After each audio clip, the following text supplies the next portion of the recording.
Fairclough, whom Marcus referenced in his paper, Fairclough refutes the second of these charges by suggesting that a contradiction is to be expected. So, in other words, that she seems to be in one place in book 2, but a different place in book 6. Given that, according to Suetonius, Virgil did not work on the Aeneid in chronological order, but rather approached different scenes as the muse inspired. I don't know how you write, or certainly I'm going to appeal to Caitlin here for a moment, who's written some longer pieces. I don't know if you write in chronological order or not. Or maybe you say, hey, I'm thinking about this character and I want to write about this scene now, and then I want to write about that scene and so forth. Apparently, Virgil played hopscotch. He wrote here, he wrote there, and so not unreasonable that there might be a contradiction. That's true for like larger chunks of both, not like for individual scenes. What do you mean? Like if maybe like for larger scenes, like book at the start of book 1, that's not the beginning. But as far as individual scenes in books, yeah, that is chronological order. Oh, right, but I'm saying he might, let's just say, maybe we don't know, just for example, maybe the first thing he wrote was the death of Turnus. Because maybe that was what was in his head. And then he went back and decided to write, maybe we're going to have a love scene. We're going to write about this character called Dido. But I want to write some battle stuff next. And I probably better tell about the Trojan War. Maybe they went back and wrote something book 2. You know what I'm saying? So he could have jumped around, or Suetonius says he did. Horsfall likewise dismisses this objection on the grounds that there are many such inconsistencies throughout the poem. While removable of inconsistencies might have been a guiding principle for the editorial work of Varius and Duca, given that Virgil died with the Aeneid unfinished, no inconsistency, short of something as gross as the heroes committing suicide on Troy's final night, is reasonable evidence against Virgilian authorship. Now that's my comment. So you got some inconsistencies here or there, okay? No really big deal, and even if you do, none of those inconsistencies, in my mind, really says that Virgil didn't write this passage. Unless you had something that was just gross, like having the character actually commit suicide on the last night of Troy. Well, obviously that wouldn't make sense for the entire poem, and we would know Virgil didn't write that. So smaller inconsistencies, I agree, that doesn't mean that he didn't write the poem, didn't write the HE. Both Fairclough and Horsfall find Servius's first quibble equally problematic. Fairclough acknowledges that Heinze, who's a German scholar, had claimed that Virgil would not even have allowed his hero to think of killing a defenseless woman at an altar, especially after having just witnessed the impiety of Priam's slaughter at an altar by Pyrrhus. That's what comes right before the HE in book 2. Fairclough rebuts this by pointing out that Aeneas did not actually carry through his plan to kill Helen, and that it is unreasonable to hold him to a standard of sainthood in which a pious hero would not even contemplate such an act. And I agree with Fairclough on that. I mean, the guy can at least have the thought, right? This, however, there's your post-positive however, by the way. This, however, tries to maintain too uniform an idea for the character of Aeneas, and this is the kind of thing we've talked about before and that Rachel was bringing up again yesterday. Attempting to preserve some degree of the sainthood that Fairclough claims to deny. Aeneas would have seen the slaughter of Priam at the altar as impious, not only because it was a murder taking place in a sacred location, but because it was Priam the king and his own father-in-law being killed. He would have had no compunction about similarly sacrificing a Greek. As Aeneas was not, per Keats's plain sailor man, a priest. Now that's a reference to, we talked about that before, John Keats, his anecdote. We talked about that, about the guy who's going to teach this sort of plain sailor man how to read Latin, and so he started off with Virgil. After a while, the guy says, so what do you think of the hero? And the sailor says, what hero? And the teacher says, well, Aeneas the hero. The sailor says, well, Aeneas the hero? My God, I thought he was a priest. There's always been that interpretation that Aeneas was not the, swarthy, swashbuckling kind of hero. He's not Achilles, he's not all that kind of stuff, and maybe not really heroic. But as I say, he was not a priest. There is a gritty realism to the poem, in keeping with much of Roman art, something we've talked about in this class. In this, Horsfall agrees. During the fall of Troy, it is plain that Aeneas is prey to anger and mental confusion. This is perfectly credible and excellent characterization. If the hero sometimes does not behave like a practicing philosopher or perfect gentleman, that does not matter much. I agree with that. Let him have his moment of rage. Again, that's part of being a realistic character. Now, moving beyond the objections put forth by Servius, Gould sees three challenges to Virgilian authorship in the content of the HE. First, he finds it implausible that someone from the roof could see inside the temple of Vesta to the altar where Helen had hidden herself. If you look back at the text, she is actually inside Priam's palace. And Aeneas is on the roof. He has been looking down, he's been seeing everything that's been going on. And Gould says the problem here is that's illogical. He couldn't possibly have, from his angle, seen all the way into this temple area where she was supposedly hiding. Second, he finds it illogical for Venus to persuade Aeneas against murdering Helen by saying it is the gods and not Helen who are responsible for destroying Troy. Third, he finds it incoherent that Venus should refer to the beauty of Helen when there has been no mention of beauty in the HE. If you go on, if you've got your text, actual text open, to the lines following 588, Venus comes along and gets him and says, you know, don't do this thing. She's not the one to blame. The daughter of Tyndareus is not to blame. It's the gods who are to blame. It's not her and her beauty. I take issue with his third objection first. I deal with it first. This last is no serious objection. Just because he didn't mention Helen's beauty in the HE, and then a couple lines later Venus does mention Helen's beauty, to me that doesn't say anything about whether or not Virgil wrote the HE. Beauty is Helen's hallmark. A person talking about Superman need not make a statement about his strength for someone else to respond with a comment about the Man of Steel's power. We all know Superman's incredibly strong. You don't need to have talked about it for someone else to then talk about it. As for the supposed illogic of Venus's response, her argument is actually quite sound. The gods are indeed destroying Troy, and Aeneas knows that Troy is doomed. What is the point then in murdering this woman? Finally, it is a hyper-literalism that asks how someone on the palace roof could see inside the temple of Vesta. In other words, that's just stupid. In Aeneas' opening scene in Book 1, his ship is bucking like a Mustang in the midst of a terrific storm, yet we accept that he stands on the deck and delivers an impassioned speech instead of shouting a brief word of vulgarity and helping the men to batten down the hatches, right?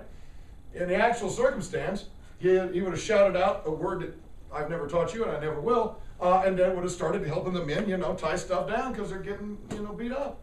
He wouldn't have started up, hey, 3 and 4 times blessed are those who come on, right?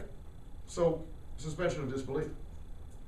Now, Murgia wrote 2 articles, so the one I referred to, Murgia 2003, attempts to find a proof for non-Virgilian authorship in the fact that the whole passage, especially lines 583 to 586, are inconsistent with Virgil's plan for the Aeneid. Part of your papers was to talk about how your book fit into the overall scope and sequence of the Aeneid. I've had that piece of the paper for years and years. And so he's kind of using that same angle to say, okay, this doesn't fit within the overall plan. These lines, he says, portray Aeneas as acting with the motivation of a shame culture hero of traditional epic, with praise and blame the main motivation for action. But Virgil's Aeneas operates with an internal standard of conduct, his dedication to being pious. It is normally conflict between 2 types of pietas that tests Aeneas. The idea is that in the Iliad, people like Odysseus and Achilles are motivated in their actions by what some scholars refer to as the shame culture. Right? Everything is about glory or shame. Does this bring honor to my house? Does it bring me shame? And admittedly, Aeneas doesn't seem to talk a lot about that. Most of the stuff his is about loyalty.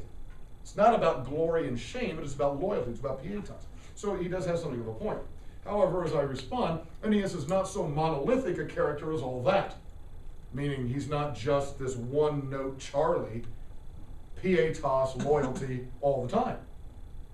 To suggest that Aeneas is not part of the so-called shame culture of traditional epic is to suggest that he is not part of the Trojan War, and that Virgil is completely reinventing the epic of his day, much as a modern revisionist historian might write a novel of the Old West to portray a prior age as ideally tolerant. Okay? Aeneas has just watched Polites being slaughtered at the altar before the faces of his parents, and old King Priam himself being butchered. He's already strapped on his armor to fight and is now thinking of the horrors of war that may be besetting his family. He is in the epicenter of traditional warrior thought. Okay? I mean, yeah, pietas is his defining thing, we get that, but to say that he's somehow not part of that culture, that's nonsense. Given the whole story, he's right in the center of it. Now, in an elaborate footnote, and I mean elaborate, I mean long, honking footnote, and that made me just realize where the thing that I was going to run off for you, and I pulled out, oh, there it is, okay. I didn't get run off, but I'll have it run off for tomorrow. I was afraid I misplaced it. Okay. In an elaborate footnote to the above citation, Murgia expands on the notion that such a focus on glory does not fit in Book 2. He sees in the HE an impious furor, right, a disloyal rage, since slaying Helen would satisfy no recognized obligation of pietas. This argument makes little sense in the light of line 576. And if you've got your book out, so you don't have to keep flipping back in the paper, go ahead and look at the text.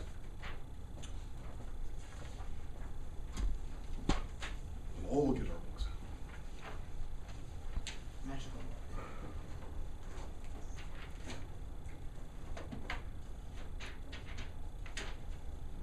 Okay.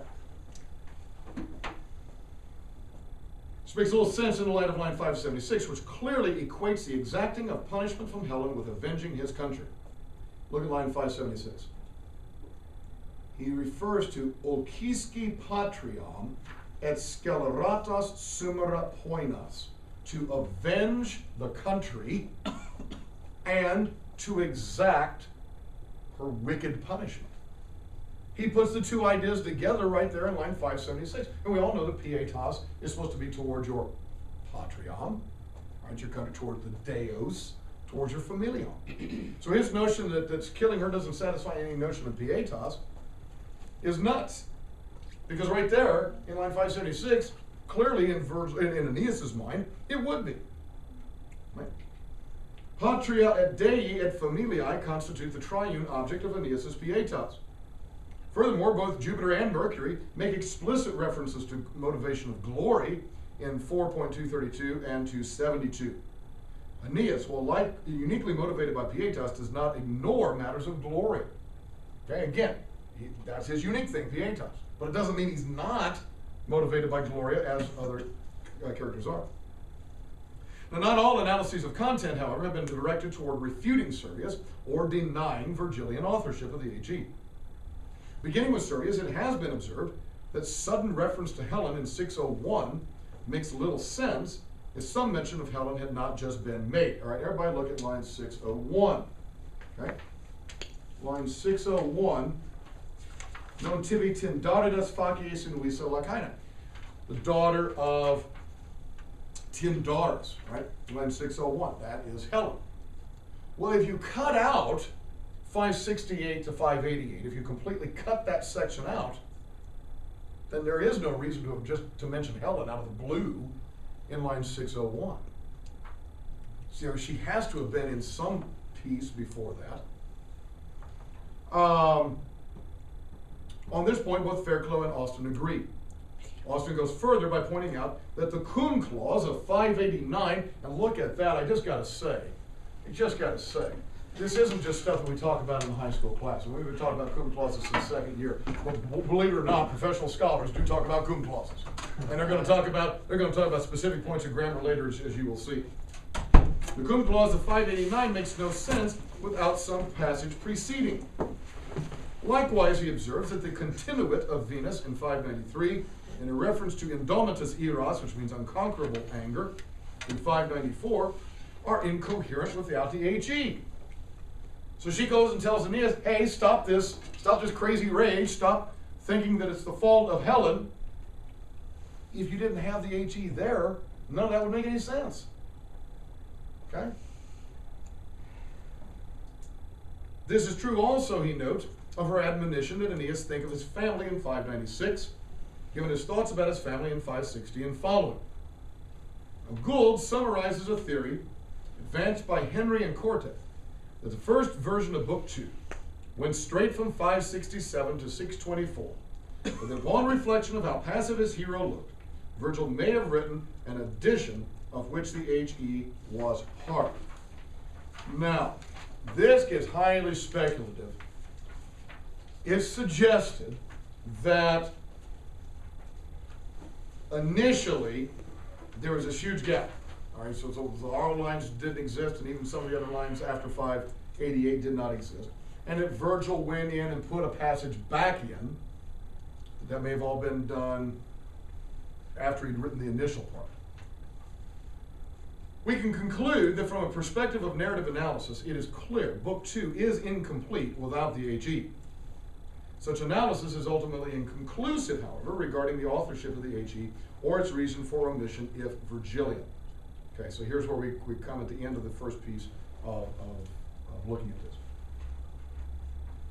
You need something there, or Book 2 doesn't make any sense.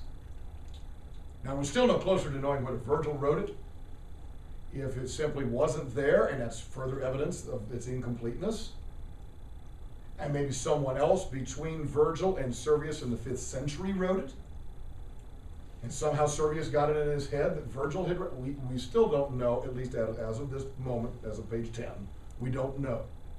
But it's sure something needs to be there. Turning now to lexical issues. A lexicon is a dictionary. So we're going to look at vocabulary next, okay? Turning now to lexical issues, certain words in the HE have sparked much discussion. Most notably, primetuanes in 573 and the second word of 587, and I deliberately don't say what that is because there's a reason for that. We can sit here and argue all day on content and whether or not this fits. And ultimately, that's going to come down to opinion. Some people think it does, some people think it doesn't. Now, the next issue, though, is a little bit more interesting, and that's vocabulary. Is there vocabulary in this that simply could not have been Virgilian? Okay. Take, for example, the anachronisms just in Shakespeare's Julius Caesar. All right. There's a clock chiming at the beginning of the play.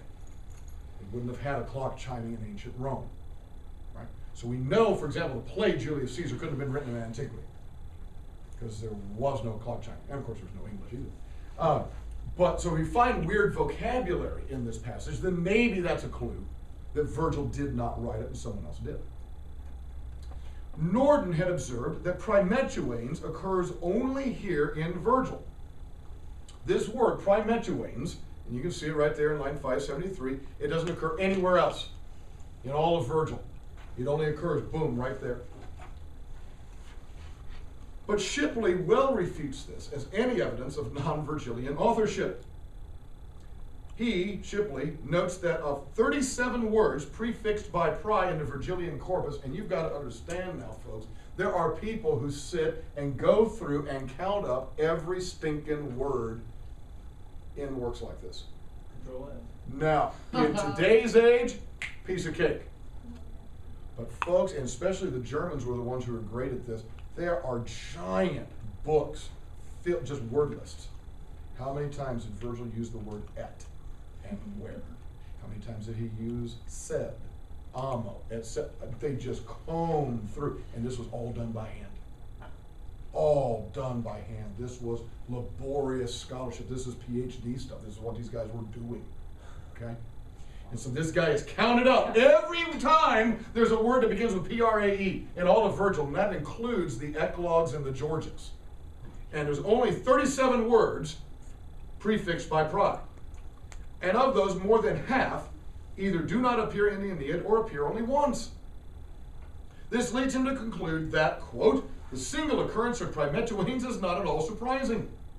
And there's no more reason for calling in question the authenticity of the passage because of this word than there is for calling in question Aeneid 4.297 because the word praesensit is found nowhere else in Virgil. Sometimes you may use a word and you'll never use it again in your life. It doesn't mean you didn't just use it. Occupied. Okay? Okay? Now Shipley's argument contra Norden is picked up by Horsfall contra Gould regarding satiace in 587. Satiace is a problematic word. If one is of the Norden Gould camp, meaning that if we've only got one instance of this word, then clearly the author we thought didn't write it. If you're of that camp, then much literature that we have would of necessity be excised on the grounds that a hapax equates with spuriousness. All right, there's a wonderful Greek phrase called hapax legomenon. Hapax legomenon is a single instance of a particular word. It means it doesn't occur anywhere else. And in ancient literature, of all the stuff we've got from antiquity, we've got a lot of instances of this, where there's only one instance of a particular word. Now you got to figure there's reasons for this. A lot of literature's been lost over time. We don't know that another author didn't use the word, or that the same author didn't use the word elsewhere. We just may not have the stuff that they used it in. And if you're going to bash Virgil and say, oh, well, he didn't write the AG because of these words, well, then you'd have to throw out probably half of Latin and Greek literature, because these things exist all over the place. Reasoning from the Shipley-Horsfall side of things, which is to accept this, we can allow for the possibility that we cannot be certain regarding what an author would or would not have chosen, and can accept a hapax as proving nothing necessarily about authorship. Okay, it's here once, and that's it. That's all we can say. We don't know what it means. Returning to Primetuanes, Gould finds the word problematic because the notion of pre-fear is tautologous, since all fear is anticipatory. Now he's got on surface he's got something of a point here. Pri means before and metuo means to fear. Well, how can you fear something beforehand? Isn't all fear beforehand? Unconsciously, maybe you do. I mean, it's the fear of something is that it's coming up. You don't really fear something in the past, except that it may come back to you in the future. So again, all fear is anticipatory. It anticipates something bad. Yes. Flashbacks. They could easily cause fear. We would probably say that is maybe being terrorized by that, but not genuinely fearing. Really the English word fear, I'm afraid that I will fail on the test. Now, when I think about the time that I failed before and my teacher punched me in the nose, that just, that gives me the shivers and so forth. But that's a different thing. Yeah. Could it not just be accentuating that it was Thank you. like just very far in advance? Thank you. Could it not just be for emphasis? Could it not just be a little bit of intensifying? Dr. Stevens, I agree with you. He goes on to refute, Gould does, those like Shipley who would defend Virgilian authorship on the grounds that Lucretius uses the word in 3.1019. Well, Lucretius is a poet of about the same time as Virgil. He wrote the epic poem De Rerum Natura, on the nature of things. And apparently, Lucretius did use this same word, primetuo, in Book 3, line 1019. And Shipley says, well, obviously, other Roman authors of the same time period were using this word, and maybe we don't have it elsewhere in Virgil, but clearly other people were using it, so big darn deal. But Gould says not so fast. He argues that the Lucretian passage is famous and therefore good grounds for a forger to find his vocabulary. Gould wants to say that Virgil did not write the AG, and that the forger who did was borrowing from an author like Lucretius. Now that's pure supposition. Right? By bringing the Lucretius passage, however, Gould offers the grounds for refuting his own argument that Primetuanes is tautologous. If the word were too illogical for Virgil to have used, it would have been the same for Lucretius, whose use of it is unquestioned. Nobody questions that Lucretius wrote the passage that he wrote. So if Gould has all got his knickers in a twist that this word is illogical, then it would have been illogical for Lucretius too. The most challenging lexical problem has been the reading of line 587. Now, look at line 587 in your book and see if it's the same as what I printed in the front of the article. Line 587. I printed from the Oxford text, and Farr reads, Ultricus flammae. Is that what Et kinere satiase maorum, is that the same? Yes. Okay, now, there's real problems with this line. For the second word, readings of famam, famai, and flamai have been advanced. Here's a case where we've got different manuscripts that have come through, and some have had famam, some have had famai, some have had flamai. And so now we got to figure out, well, which one is right, and do any of them fit Virgil? So some people put rumor instead? Yes. Some people use famam, rumor, in the accusative. Some put rumor in the genitive, and some put flame or fire in the genitive. Now you can see that those words do look very similar, and so you can understand a copyist who may have gotten something wrong along the way. So now we got to figure out what's going on here. Fairclough finds the Servian manuscripts with famam tend to be corrupt, or finds them to be corrupt, and accepts without further discussion flamai, a 10th century emendation. Okay, so Servius is 5th century, all right? The word flamai that you've got in your book, and the Oxford has, does not appear in any manuscript before the 10th century. 10 centuries after Virgil is the first time we find the word flamai. Anything before that has had something else, either famam or famai. Now, Fairclough prefers flamai, but doesn't say why. As a scholar, he just says flamai's better, and that's it. Yeah, let's break. Now, Austin declares that the line is likely irremediable. So in other words, it's so hopelessly corrupt, we're not going to know what it's supposed to be. Hopeless. He dismisses the genitives famai and flamai on the grounds that there is no example in extant Latin for such a usage, to have a genitive of those words with the other words in the line, but more on this later. He ultimately yields to the conclusion of Nettleship that there may have been a lacuna, which is a blank. A lacuna is a gap. It's a Latin word for lake. Right, there's been a gap prior to 587. And that the reading of Ultricus famam, while unintelligible in the current text, related to a lost passage. Well, who could ever prove that? You're arguing for saying this is based on something that doesn't exist. Okay. Well, as I say, this can, however, can be easily refuted. If Ultricus famam is unintelligible by reason of reference to a lost passage, then it would have been unintelligible to Servius. Yet he makes no reference to any difficulty. If it is unintelligible, it can only be by reason of scribal error, thus eliminating any need to hypothesize a lacuna or a lost passage. If it didn't make sense before, if it related to something else, then there would have been some reference to this other passage by Servius, but he doesn't make any such kind of reference, so there's no reason to hypothesize it.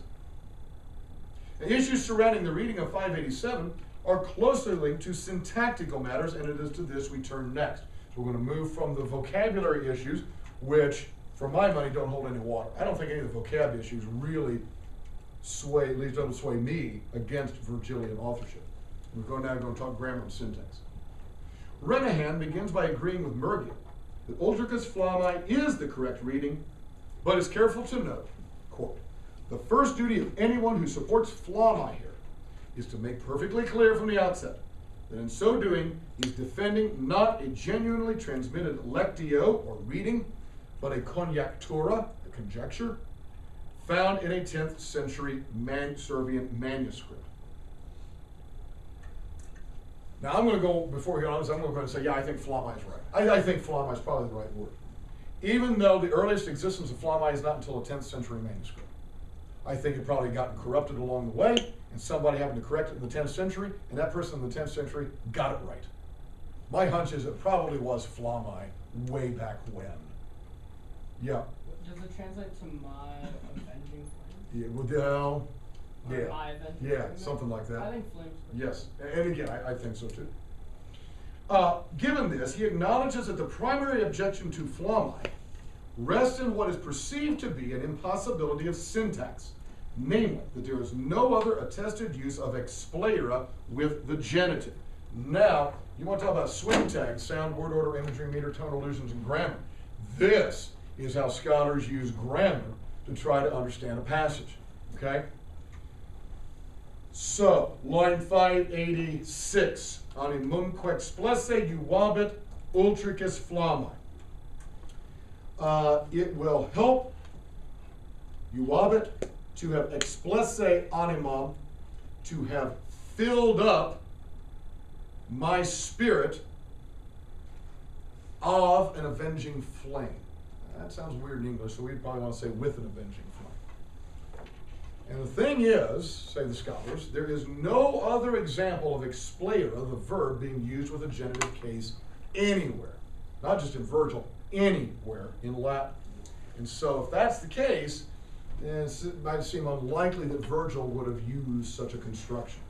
Nobody else seems to talk that way. Renahan begins by challenging the objection on the grounds that it supposes poets never innovate. He says, the fundamental premise in this objection is that poets in general, and Latin poets in particular, do not effect variety. In fact, the reverse is true. That good Latin poets consciously strove to fashion new creations within the tradition of their inherited poetic diction is common knowledge. Okay, I'm going to keep picking on Caitlin as a resident poet and author. So. But, all right, forgetting Caitlin. How about Dr. Seuss? No, not him. Did the guy make up any words? Who? No, Nope. Guy make up ways of saying things? Yeah. No. Those are all serious words. Did Lewis Carroll? Did Mark Twain? I mean, the list goes on and on. Isn't this something that authors sometimes do? Shakespeare big time. And so Renahan says, you're going to object on the grounds that nobody else used this. Well, that's silly, because authors do stuff like that all the time, especially Latin authors. But while this is true, Renahan makes an even more compelling argument from analogy. He writes, the existence of the construction explera cum ablative. And anytime you see a C, letter C with an abbreviation like that, it means cum, or with. Okay? The existence of the construction explera with the ablative is in itself no argument against the possibility of explera with the ablative, if it can be shown that this latter construction is unobjectionable syntax. Before explera with ablative was pronounced impossible solely on the grounds that it is attested only once, I leave to the reader's imagination the consequences of extending that principle systematically to all Greek and Latin. Compare Shipley and Gould above. More fundamental question should have been asked. What is there inherent in the meaning of this particular compound of pleo, which would isolate it syntactically from other compounds of pleo and prevent it from governing the genitive? Here's the deal. Before you go around saying, well, nobody else did it, you got to ask, okay, fine, maybe nobody else did it. But does it work? Does it make sense? Can you say that? Okay? It's like a All right, for example,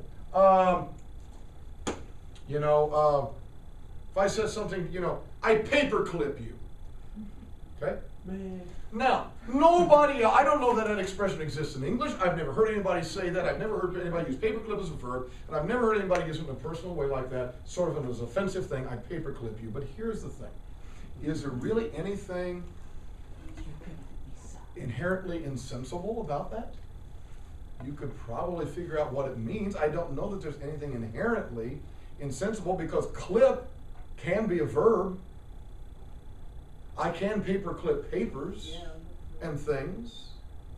So just because we've never used that expression before doesn't mean that in and of itself it doesn't make sense. And he says, and that's what we got to look at. And the answer is, he says, there's nothing preventing this. And from here he gives examples of other compounds of pleo governing the genitive in other authors. He concludes, such instances could be multiplied many times over, but these should suffice to show that syntactical singularities cannot be condemned as impossible. There are other examples of pleo, just not expleo. We've got other examples where pleo is a root in the genitive. Now, Horsfeld agrees with Renahan and with Berge in 1971, who had dismissed any objection to explera cum ablative with the example of impleo and the genitive in Aeneid 1.215. He cites the same example as Berge in 1971 and goes on to note that to, quote, criticize the passage because other instances of this compound plus genitive are lacking in Virgil is to deny entirely and absurdly the force of analogy in linguistic invention. He adds that the image of ultricus flammae picks up the psychological sense of ignes from 575. In other words, it does make sense. Avenging fire, and by the way, in 575, what do we find? Oh yeah, ignes. We had a reference to fire in his mind just a few lines before, so it picks up that same imagery. Now, further syntactical discussion is focused on sceleratas poenas, patris, habet haec victoria, merentis poenas, and a cum clause in 589. All of those have textual problems. All of those words or groups of words have textual problems. Two of these, sceleratas poenas and merentis poenas, seem linked in their difficulty. One reading of 576 has sceleratai, and it is a question whether merentis is genitive or accusative, right? Present participle uses what declension endings?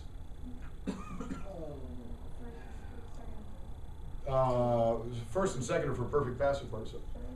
Third. And is could be a genitive singular in third declension, merentis.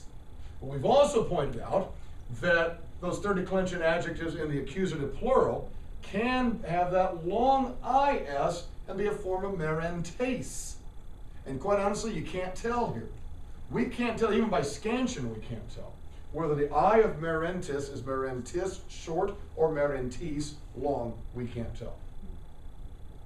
With regard to merentis, Austin follows Pirelkamp, who observed poenas aliquis sumera vix latinum est. Now Pirelkamp was writing in the, when did Pirelkamp write? Do we not have a biblio somewhere? I don't know. Should be a biblio. Pirelkamp wrote way back, 1843, and Pirelkamp wrote in Latin. So that's a direct quote from this guy from the 19th century. Pirelkamp says, to sumera poenas, to take a punishment, aliquis, of somebody, so putting aliquis in the genitive, to take a punishment of somebody, vix latinum est, is scarcely Latin. In other words, that's just not how Romans would say it. You wouldn't take a punishment of somebody. You wouldn't exact a punishment of somebody. You could exact a punishment from somebody. You could exact a punishment out of somebody, but you don't just take a punishment of somebody. He says they don't do that, and that's not even good Latin. And Austin agrees with this. And he concludes that the accusative reading is the correct one. Another example of transferred epithet and parallel to sceleratas poenas. Gould agrees. A Serbian manuscript had given the clearly incorrect ignis for ignes in 575. If we look at 575,